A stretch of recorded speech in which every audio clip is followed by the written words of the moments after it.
Greetings and a very warm welcome to the channel. The sun is hiding and the magpie is casting. Coming to you guys right now with a live 1 vs 1 battle, freshly patched and overmatched, featuring, spawning in the south, it is going to be the Overcommand West forces of BartonPL. And spawning in the north, it is going to be the United States forces of Frost. So yes, the massive balance patch hath arrived. Those of you who are still with us have survived. Wow, nicely rhymed there, Magpie, but didn't really have a lot to do with what you were actually meaning to say. But anyway, yeah, no, the balance patch has arrived. It's going to be awesome. Look, see, these units are actually spawning from buildings. There's a change straight away. And we're very lucky, of course, to be viewing the play of BartonPL, one of the most accomplished players in the game. So looking forward to seeing some pretty spicy maneuvers from him as we move forwards. Now, I do have the patch notes, even condensed. There were 14 pages of them, so I'm not going to go through the finished patch notes with you now, but hopefully we'll see some of the changes introduced to the game engine and indeed the factions as this battle unfolds. But safe to say that Company of Heroes 2 now, a significantly altered beast, a very different thing to what we used to know. A lot of the most frustrating elements of the game have been changed and reworked. A lot of the teams have been significantly rebalanced. So we're going to be seeing quite a lot of interesting and spicy stuff as the fighting gets underway in earnest here in mid. Frost here with a lovely concave of units. Got a rifleman up in the buildings. We got rear echelons chipping in. Looks like the German forces for now content to hunker down behind this heavy cover, but they will be picked down. Riflemen have the rapid-firing Garand semi-automatic rifle. They're very accurate too, and they are also in buildings, which is pretty decent protection. Now, I think what we might see early on in this game, let's just switch to the US point of view here. Look, see, they can build a mortar squad for 260 manpower. This is new and improved. So yeah, that is going to be a thing which the United States forces now have access to. Very early indirect fire piece. Thank goodness, rounding out their roster, giving them some options. And I believe that it even has smoke shells, so we'll see. I might be wrong on that.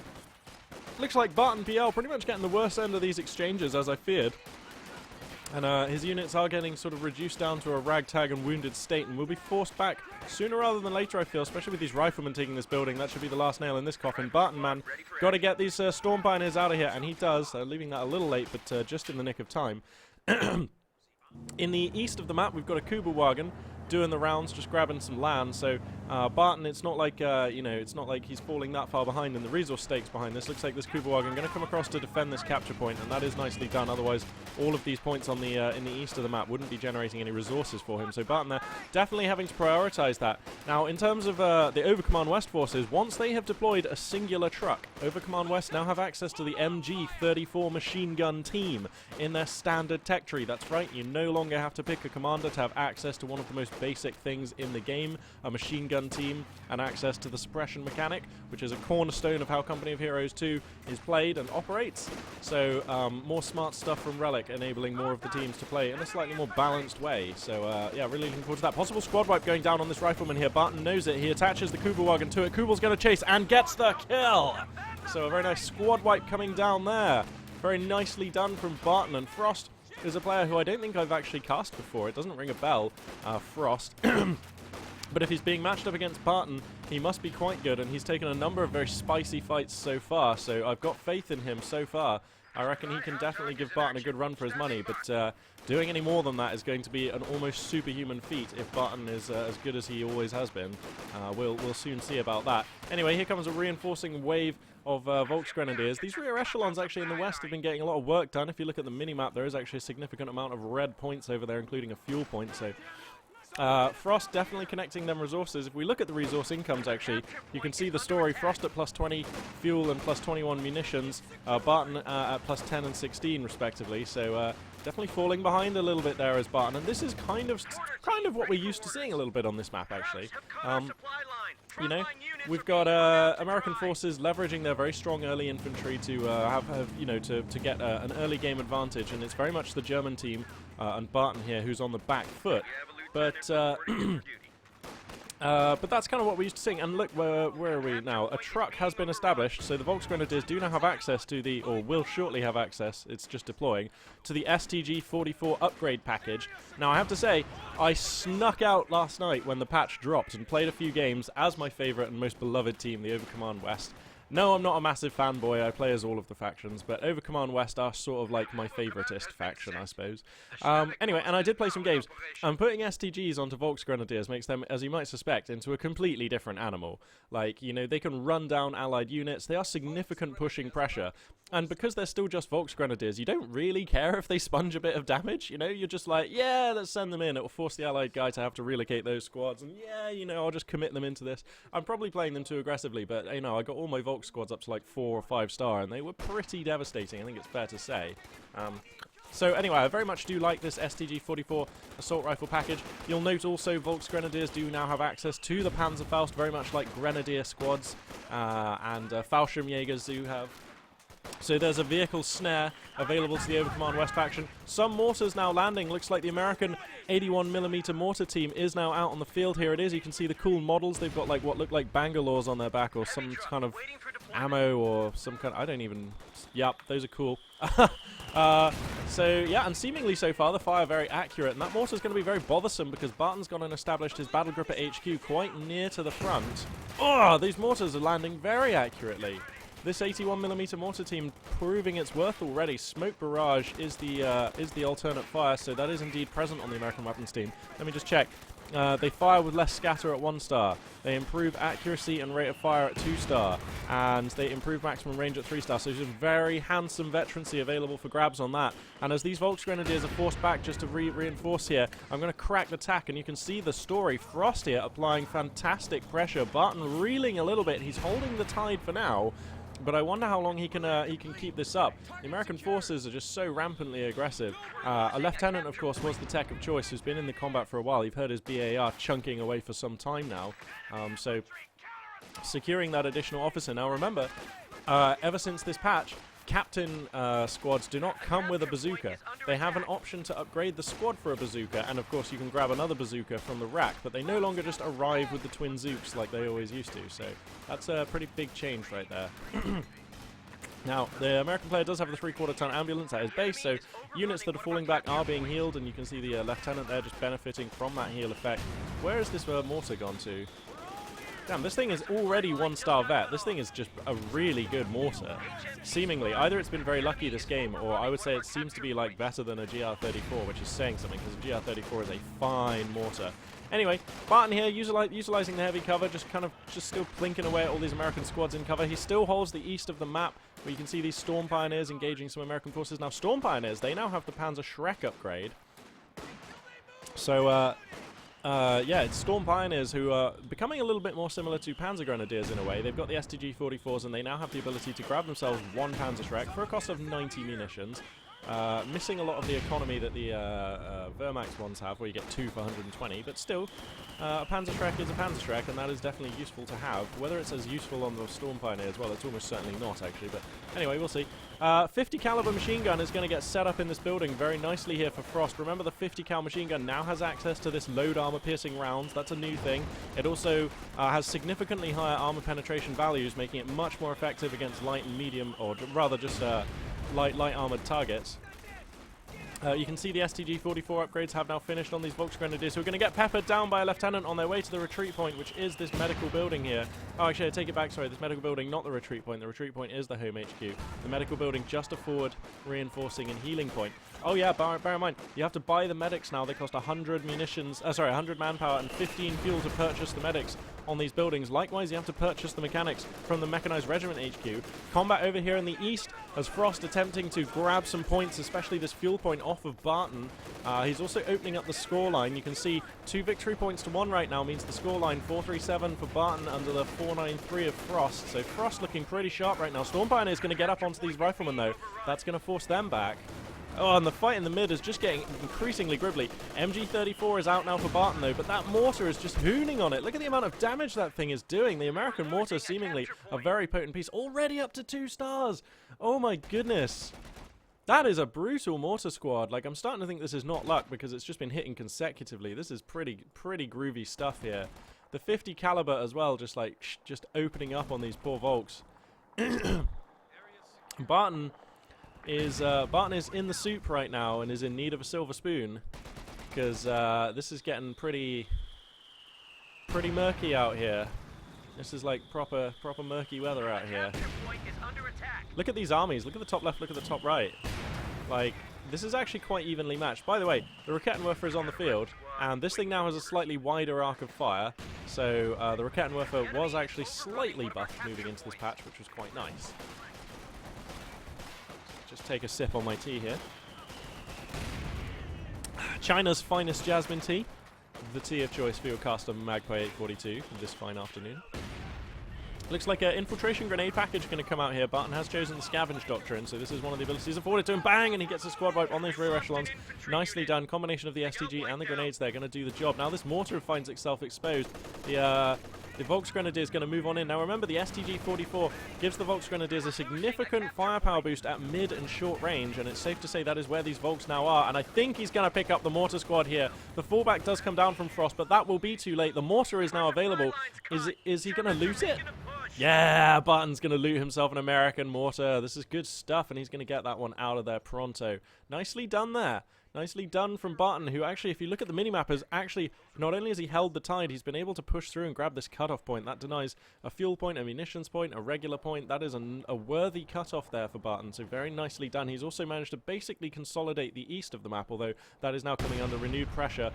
Some mines there, hitting this American Lieutenant squad, but mines can now at most kill 2 models of a squad. That's another change from these patches. No longer will we see squads killed in one unlucky mine as they exit a building or anything like that. No more shenanigans like that. Mines can only kill 2 men in a squad in one go. That is the most that they can get done. These LMG 34s just totally changing the playstyle that is afforded to Overcommand here.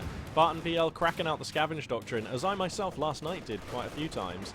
And, I mean, it looks like he stands to lose his Kuberwagen here, though. Oh, it's backed up against a wall, but the LMG-34 is helping it out, and that Kuberwagen is probably going to sneak away here. Nicely done for Barton. But as I was saying, the LMG-34s basically change all of the commanders and how the Overcommand faction plays, and I myself thought that, hey, you know what, Scavenge Doctrine, the Jaeger Light Infantry, the Ostwind, the Infiltration Grenade package, all very spicy. What if you were to have an LMG-34, you know, with those units? The answer is it's really nice. So yeah, this commander definitely feels way better, and I imagine that they pretty much all do. The Luftwaffe Ground Forces Support Doctrine, by the way, the one that used to have the LMG-34 call-in, that now has Stuka Reconnaissance Overflight, which is the only commander in the entire Overcommand roster who has that ability, and it is damn useful. Anyone who's played Wehrmacht will tell you. Like, I personally only run commanders who have the Luftwaffe Scout Strike, Scout call-in, sorry, when I play as Wehrmacht, so to have that one opened up to an Overcommand commander is pretty sweet, let me tell you. Oh yeah, that's right, the Fortifications Doctrine, that now has the ability to call in... it's something else. It is not the Scout Stuka. It's... Oh, you know what, I really should know this. If I'm really good, I can keep casting and flick through my patch notes, which I have stacks of here. Look, I'm so slick at this, I bet you can't even tell that I'm doing it. The Fortification Doctrine. Oh, that's right, yeah, so instead of the MG-34, it has the Lef 18 artillery, so that sounds really spicy now. I like that a lot.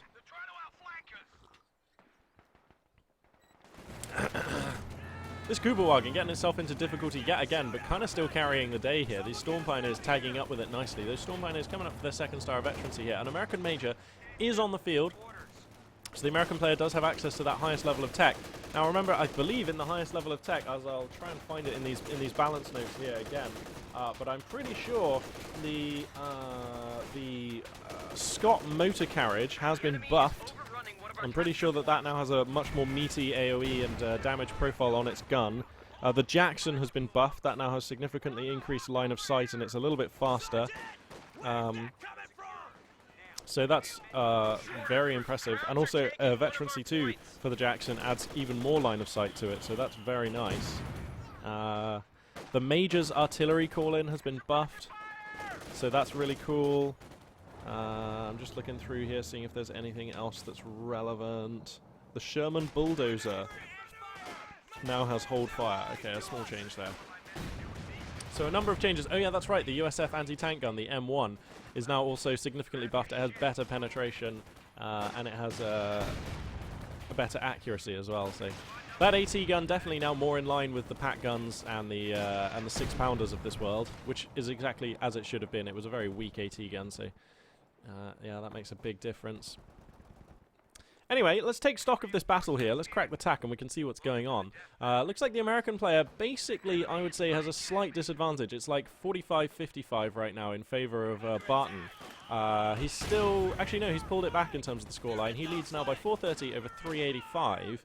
The American player, I think, has basically conceded that he's not going to break this middle built-up area when there's, you know, this many garrison units, some of which are machine gun teams. That's just very annoying right now. Looks like he's actually replaced that mortar squad. Perhaps that's going to be his way back into mid here. But for now, you can see he's doing kind of split push, pushing on the left and right, and that's actually working for him. He's grabbed 2 victory points now, has Frost, and he's applying decent pressure on these flanks. Even the Major getting out here and doing a little bit of work. He's probably going to have to fall back very soon. Oh dear, he needs to fall back this Major. This is an expensive squad, and these Storm Pioneers are lining themselves up along the fallback path. This is a very expensive Major squad here. Looks like he might just make it away. Oh, it's so hard to tell. 1 model remaining. The Storm Pioneers are spraying, and they do get him. So a very nice pickup for BartonPL. That is absolutely brutal, and I think Frost should have been falling back with that Major considerably earlier. Now, this LMG-34... going to be last man out of the church here, running away. And the American forces looking pretty resurgent here in mid. Going to try and take back the courtyard. The Axis player does still have that M1 81mm mortar. Oh, please, what? You've called the mortar the M1, and the anti-tank gun is called an M1. Oh, dearie me. That seems like a bit of a... Yeah, they're both called an M1. Way to go, American military nomenclature. That is going to be a caster's nightmare right there. Anyway, looks like Barton going to be claiming the west here, and this American assault in the mid is kind of just petering out a little bit. A lot of the squad's now broken, falling back. You know, to credit Frost, he did take back this central courtyard, and he still does hold 2 VPs, so he's closing this gap up. And as we roll up to like the 17.5-minute mark, this game looking pretty good actually, looking very well balanced between these two players. Not a lot to call it here. Both players haven't made any massive blunders. Both of them have reasonably comparable armies, although I would say BartonPL's army now slightly bigger, more stars of veterancy, a little bit more well-rounded. Oh no, he's going to lose these riflemen as well. I feel like these riflemen are definitely going to die. That is so many German squads with STGs to be surrounded by. We'll see.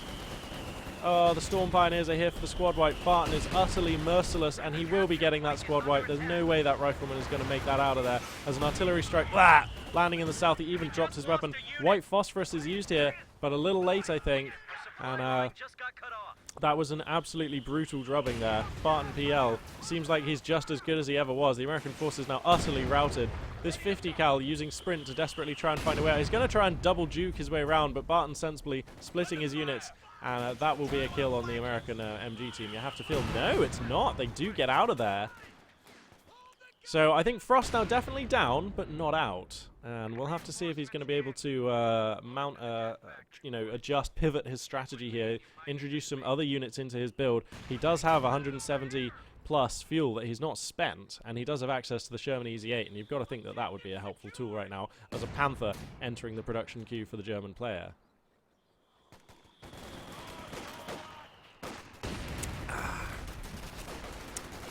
Now let's see.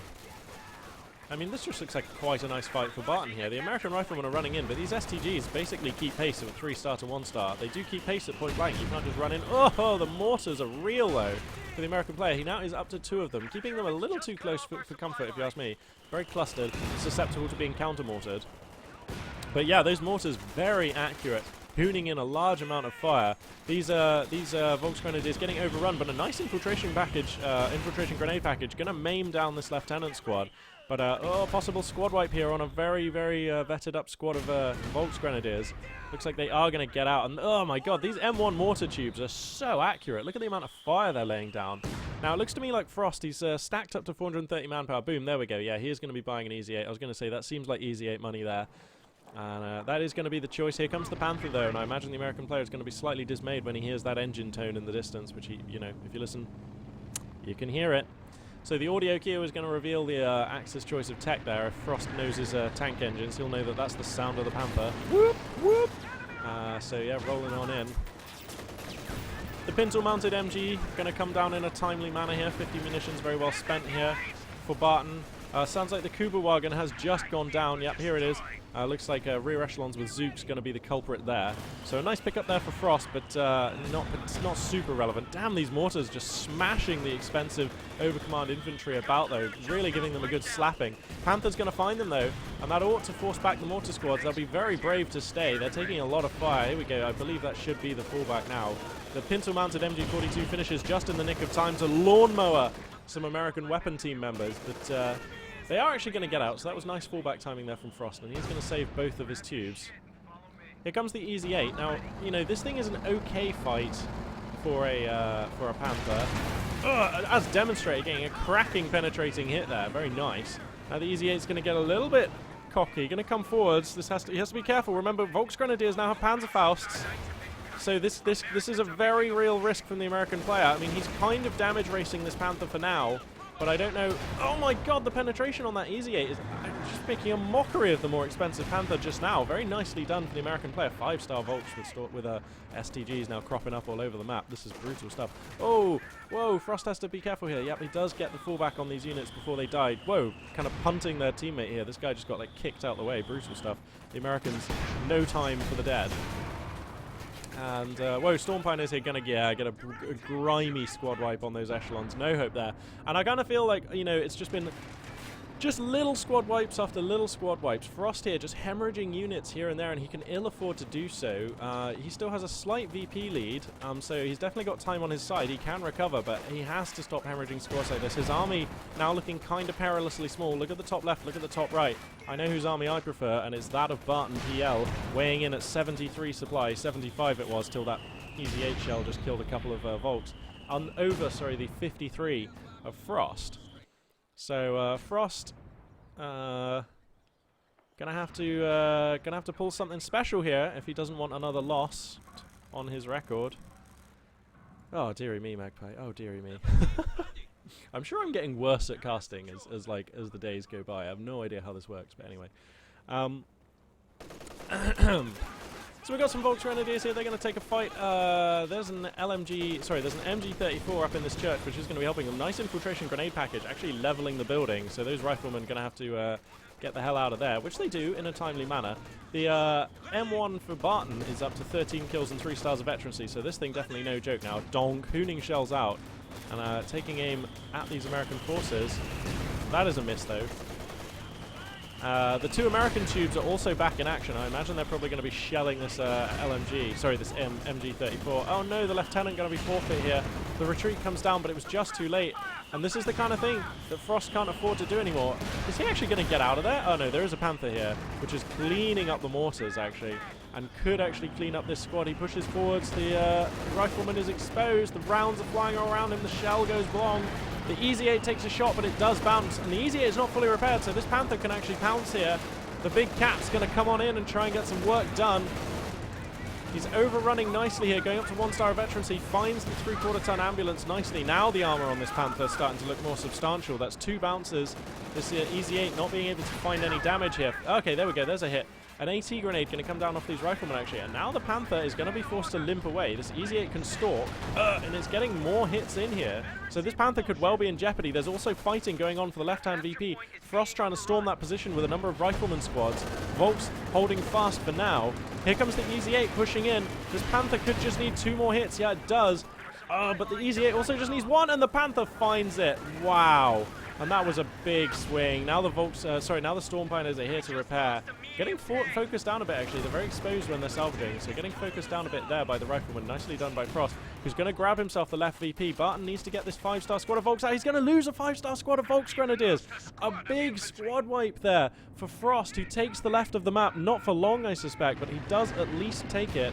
And what the... Barton is convinced that he's going to salvage these mortar tubes, but he's just kind of getting hooned down. Wow! And Frost is going to choose this moment to GG. Well, I suppose he was down to just 4 squads, 2 riflemen, an MG, and a mortar tube. A well-fought fight by him, taking it almost to the 25-minute mark against a player who was renowned and feared throughout the community for his skill and ability. So a very nice fight there from Frost. Ultimately, not enough to triumph over BartonPL. I think it's safe to say that we saw the changes wrought by the most recent patch in full effect there. The American mortar tube has played a big role. The Overcommand LMG-34 played a big role. The mines, we got to see them being demonstrated. The fact that they only kill 2 models now, even on a plum hit. They can only at most get 2. And we got to see some of the tech changes, you know, favouring Lieutenant instead of going for Captain. I don't know if that's because of the changes to the Captain and the fact that he no longer comes with bazookas, but I think that we might see more Lieutenants out from American players as we move forwards. So yes, a number of the changes spotted and working, and definitely that was a really good game. So I think that bodes very well for Company of Heroes 2 under the new patch. I'm going to jump straight back into the live games lobby because everybody and their dog is playing Company of Heroes 2. All of the big players, you know, there's a lot of good games out there. So I'm going to scramble back out there and cast another one because it's just really awesome. So for now, this is Magpie842 signing out, but I will catch you very soon.